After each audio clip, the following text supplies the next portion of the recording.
자, 오늘은 이제 두 번째 시간입니다. 오늘은 이제 극한값을 계산을 한번 해 보겠습니다. 세 가지 유형으로 나누고, 그 다음에 극한의 대수관계를 이용해서 죄송합니다. 수열의 대수관계를 이용해서 극한값을 구하는 방법까지 한번 알아보도록 하겠습니다. 자, 극한값 계산은 크게 이제 세 가지 유형으로 이렇게 나눠서 할 거예요. 무한대분의 무한대꼴, 무한대 마이너스 무한대꼴, 0 곱하기 무한대꼴, 이렇게 나눠서 할 건데, 무한대분의 무한대꼴은 이제 분모의 최고차항으로 나누면 됩니다. 분모의 최고차항으로 나눈다. 뭐 예를 들어 볼게요. 얘는 간단하게 이해하겠습니다. 리미트 n이 무한대로 발산했을 때 n의 제곱 플러스 2분의 2n의 제곱 플러스 3n, 이놈의 극한값을 한번 구해보자는 이야기죠. 분모 무한대로 분명히 가죠. 분자도 무한대로 갑니다. 무한대분의 무한대꼴이죠. 분모의 최고차항인 n의 제곱, 이 차항의 개수까지 나눌 필요 없고 그냥 n의 제곱으로만 나눠주면 되겠습니다. 중요한 리미트 n이 무한대로 발산했을 때 분모 어떻게 됩니까? 그렇죠. 1 플러스 n의 제곱분의 2 분의 2 플러스 n분의 3이 됩니다. n이 무한대로 가버리면 이 값 얼마나 됩니까? 0까지죠. 이것도 얼마나 됩니까? 0이 하나씩 가까이 버리죠. 따라서 값은 2가 되겠습니다. 이렇게 극한값을 구해주시면 되고요. 내 얼굴이 사라졌죠? 뿅! 오케이. 이제 두 번째, 무한대 마이너스 무한대꼴입니다. 이 무한대 마이너스 무한대꼴은 무리식이 있냐 없냐에 따라 조금 달라지는데, 죄송합니다. 무리식이 있으면 당연히 무리식을 없애줘야겠죠. 무리식을 없앨 수 있는 방법, 뭐 있더라? 당연히 유리화 시켜주는 거예요. 오케이. 그래서 유리화를 시켜주는 방법이 있어요. 그 다음에, 무리식을 포함하지 않는 경우는 어떻게 되냐면, 최고차항으로 묶어줍니다. 최고차항으로 묶는다. 예를 들어보면요, 이렇게 리미트 n이 무한대로 발산했을 때 마이너스 2n의 제곱 플러스 3n, 이놈의 극한값 어떻게 되냐 라고 하면 이렇게 해주면 된다는 겁니다. 리미트 n이 무한대로 발산했을 때 최고차항 n의 제곱이죠. n의 제곱 묶습니다. n의 제곱 묶어주면 마이너스 2 플러스 n분의 3이 되고요. 당연히 n이 무한대로 가버리면 이 값이 얼마가 됩니까? 0이 되어버리죠. 이건 무한대로 갑니다. 마이너스 2 곱했어요. 무한대다 마이너스 2 곱이면 당연히 마이너스 2 무한대가 되어버리죠. 그래서 음의 무한대로 한없이 발산한다는 사실을 알 수가 있습니다. 이렇게 무한대 마이너스 무한대꼴에서 무리식을 포함하지 않는 경우는 최고차항을 묶어주시면 되겠습니다. 그 다음에 0 곱하기 무한대꼴, 0 곱하기 무한대꼴은 세 가지 유형으로 결과가 나옵니다. 어떻게 되냐면 첫 번째, 무한대로 발산하는 경우도 있고요. 두 번째, 0에 수렴하는 경우도 있고, 세 번째, 어떤 유한확정 값에 수렴하는 경우도 있습니다. 무한대로 발산하는 경우는 어떤 경우냐면 이런 경우입니다. n분의 1 곱하기 n의 제곱. n분의 1은 분명히 0에 수렴하는데 n의 제곱은 무한대로 발산하죠. 이걸 두 개를 곱해주면 얼마가 되어버립니까? n이 되어버리기 때문에 이 값은 무한대로 발산해버립니다. 그 다음에 0이 되는 꼴은 어떻게 되냐면 n의 제곱분의 1 곱하기 n꼴입니다. 여러분 당연히 n분의 1이 되지 않습니까? 당연히 n분의 1은 어디로 가요? 0이 하나씩 가까워지겠죠. 이렇게. 그 다음에 유한학습값 n분의 1 곱하기 k 곱하기 n꼴. 이거 약분돼버리면 k만 남지 않습니까? 이렇게. 그래서 0 곱하기 무한대꼴은 세 가지 유형으로 나누어서 문제를 해결한다는 것 기억을 좀 해 놓으시면 될 것 같습니다. 자, 근데 여기서요, 제가 한 가지 여러분들한테 뭐 조금 더 간단한 방법, 여기 무한대 마이너스 무한대꼴에서 무리식을 포함하면서 2차식인 경우 예를 들어서 문제를 하나 풀어보도록 하겠습니다. 여기 있습니다. 문제 지우겠습니다. 자, 무한대 마이너스 무한대꼴 맞네요. 무한대 마이너스 무한대꼴. 근데 근호를 가지고 있죠? 그럼 당연히 유리화를 시켜줘야 됩니다. 여러분들 유리화 시킬 수도 있어야 되겠지만 이렇게 분모가 죄송합니다. 근호안의 값이 2차식인 경우는 굳이 유리화를 시키지 않으셔도 됩니다. 그러면 유리화를 시키지 않고 없앨 수 있는 방법이 있나요? 있죠. 어떤 방법이 있습니까?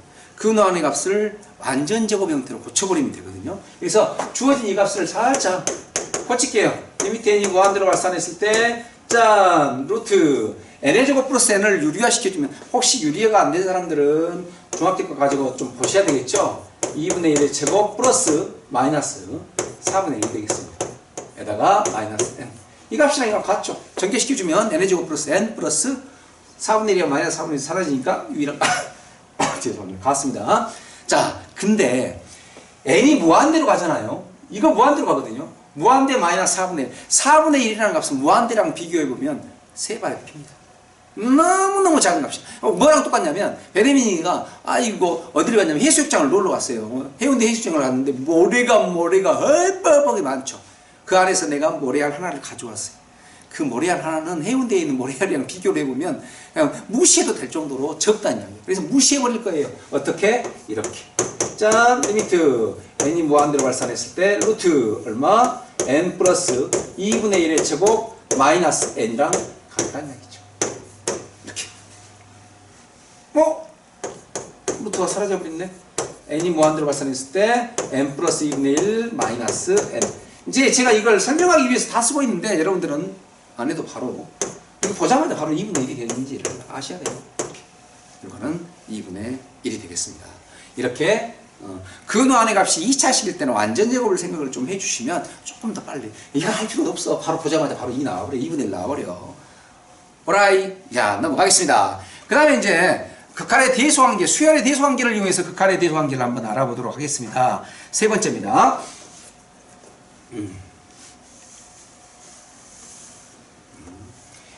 리미트 n이 무한대로 발산했을 때 an의 극한값이 알파에, 여기서도 마찬가지.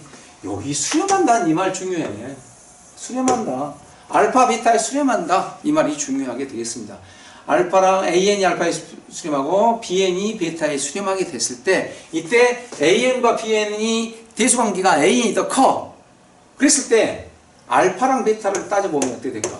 당연히 an이 더 크면 그러니까 극한값 당연히 크지 않겠습니까? 그죠? 이게 더 큰데 조심을 해야 돼. 어떤 경우가 있냐면 같은 경우도 있다는 거 조심을 좀 해주셔야 됩니다. an이 bn보다 더 크면 알파는 베타보다 크다? 맞아 틀려? 틀리다고. 그거나 같다 맞다고. 네, 예를 들어보면 이런 경우가 있습니다. 쉬운 예 드리겠습니다. an이요 1 플러스 n분의 1입니다. bn은 1 마이너스 n분의 1이에요. 두 개 비교해 보세요. 분명히 1 플러스 n분의 1이 더 크죠. 이래다가 양수를 더한 거랑 뺀 거랑 비교를 해보면 당연히 더한 게 더 크잖아. 근데 극한값 너 어디로 가? 0으로 갑니다. 너 어디로 가? 0으로 가버리거든. 그러면 an의 극한값이 1이 되고 bn의 극한값도 1이 되기 때문에 같은 경우도 있더라는 얘기예요. 작지는 않습니다. 절대로. bn의 극한값이 an의 극한값보다 더 커질 수는 없는 거야. 이 부등호 방향이 바뀔 수는 없는데 등과 성리 만나는 것 정도는 좀 기억을 해 놓으시면 될 것 같고요. 그 다음에 두 번째 것이 이제 이걸 샌드위치 법칙이라고도 이야기를 합니다.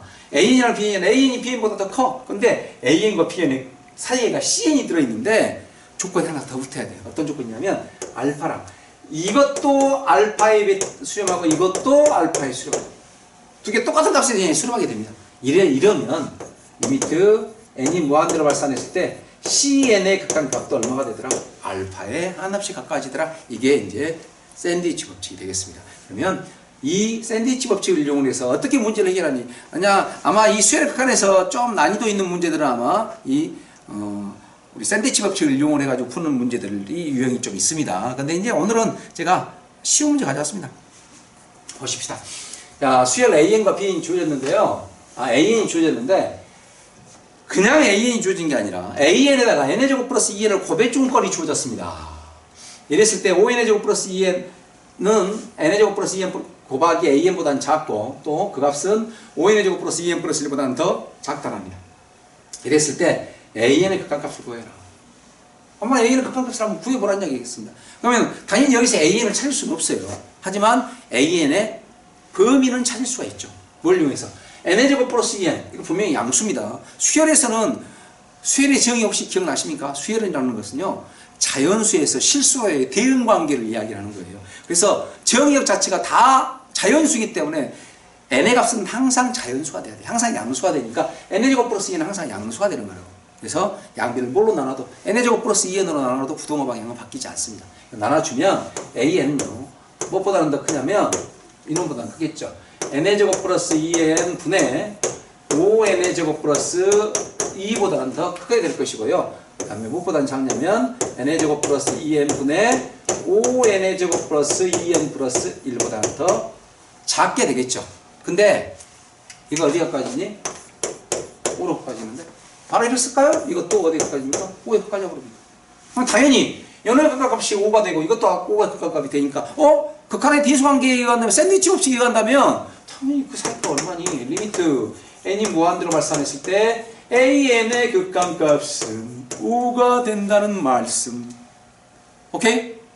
됐습니다. 이렇게 해서 오늘 극한값 계산하는 것을 몇 가지, 세 가지 다 해서 네 가지가 되겠죠. 극한의 대수관계까지 해서 네 가지 알아놨습니다. 정확하게 여러분들 아셔야 되고 문제가 조금 더 발전이 됐더라도 충분히 해결할 수 있도록 많은 연습이 좀 필요하겠습니다. 다음 시간에는 급수에 대해서 한번 알아보도록 하겠습니다. 수고하셨습니다.